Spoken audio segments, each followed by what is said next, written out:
Hello दोस्तों, नमस्कार। मैं हूं आपका दोस्त धनेश और आप देख रहे हैं कृषक इंडिया कृषक भारत। साथियों, जैसे कि आप लोगों ने थंबनेल में देखा पोल्ट्री फार्मिंग कंप्यूटराइज एटीएम, तो चलिए इस वीडियो में जानते हैं कि कैसे पोल्ट्री फार्मिंग जो है कंप्यूटराइज एटीएम की तरह होता है।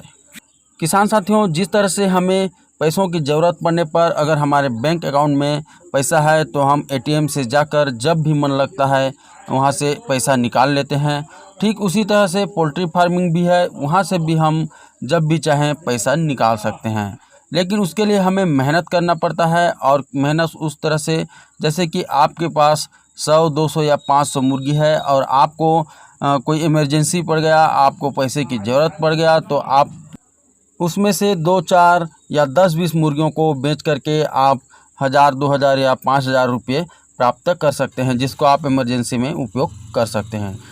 दोस्तों, आज हमारे देश की जनसंख्या इतने तेज़ी से बढ़ रही है और लोगों के पास ज़मीन कम होते जा रही है, और हमारे देश का जो किसान है वो बहुत ही पीछे है। उसके पास न ही कोई टेक्नोलॉजी है और न ही सरकार की कोई ऐसी योजना है जो सीधे तौर पे हमारे किसानों को फ़ायदा दिला सके।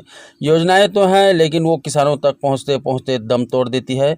तो इसलिए हमारे किसान साथी बहुत पीछे हो गए हैं।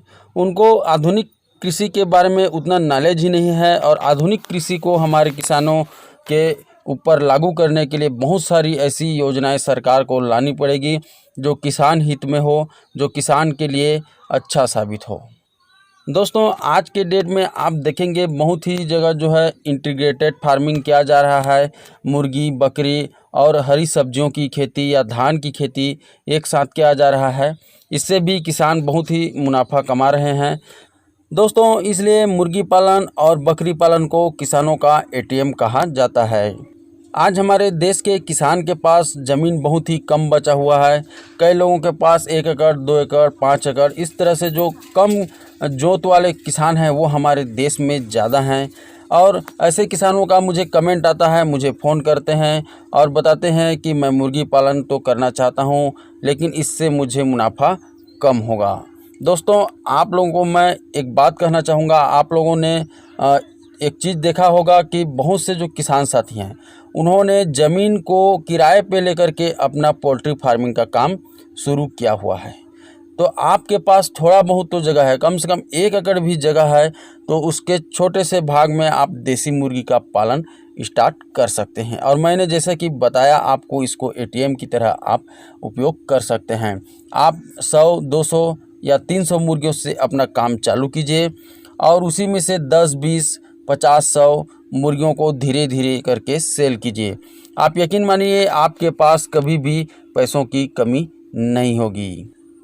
किसान साथियों, आप लोगों ने ये भी देखा होगा कि हमारे देश में जो ऐसे किसान हैं जिनके पास 4-5 एकड़ ज़मीन है, वो सिर्फ उतना ही अनाज उगा पाता है जितना उसके परिवार को 1 साल के लिए ज़रूरी होता है। उससे ज़्यादा वो नहीं कमा पाता और वो बहुत ही मुश्किल से अपने ज़िंदगी को काटता है, बहुत ही तकलीफ में उसका ज़िंदगी होता है।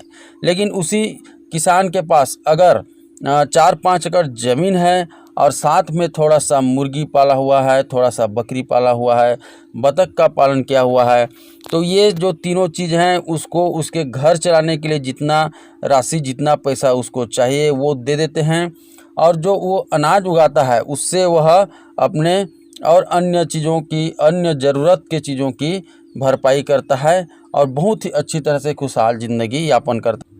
दोस्तों, आप ज़रा विचार कीजिए, अगर एक किसान एक दिन में मात्र 3 या 4 मुर्गी को सेल करता है तो उसे साल भर में कितना मुनाफा होगा, वो साल भर में कितना मुर्गियों को सेल कर पाएगा। और यकीनन उसके पास जो है अनाज जो उगाता है वह पैसा उसका ज़रूर बचेगा। और इसीलिए कहा जाता है कि यह मुर्गी पालन जो है एटीएम की तरह होता है। अगर 4 मुर्गी भी वह सेल कर देता है, यानी कि 4 केजी, मात्र 200 रुपये प्रति केजी के हिसाब से वह सेल करता है, तो 800 रुपये उसे रोज़ मिलना तय रहता है। लेकिन इसके लिए थोड़ा सा मेहनत भी आप लोगों को करना रहता है, और फ्री रेंज में है तो फिर बात ही अलग है, उसका मज़ा ही कुछ अलग है, क्योंकि फ्री रेंज में ड्रिंकर, फीडर और दाना का खर्च बहुत ही कम रह जाता है। तो दोस्तों, ठीक है, आज की इस वीडियो में बस इतना ही। और पोल्ट्री फार्मिंग से संबंधित जानकारी वाला वीडियो हम अपने चैनल पर लाते रहते हैं। और अगर आप भी पोल्ट्री फार्मिंग में इंटरेस्टेड हैं तो हमारे चैनल को सब्सक्राइब करके हमसे जुड़ जाइए। और अगर आपको आज का वीडियो अच्छा लगा हो तो वीडियो को लाइक कीजिए, और अच्छा नहीं लगा हो तो आप डिसलाइक भी कर सकते हैं। तो ठीक है दोस्तों, मिलते हैं फिर एक नए वीडियो के साथ। तब तक के लिए जय हिंद, जय भारत।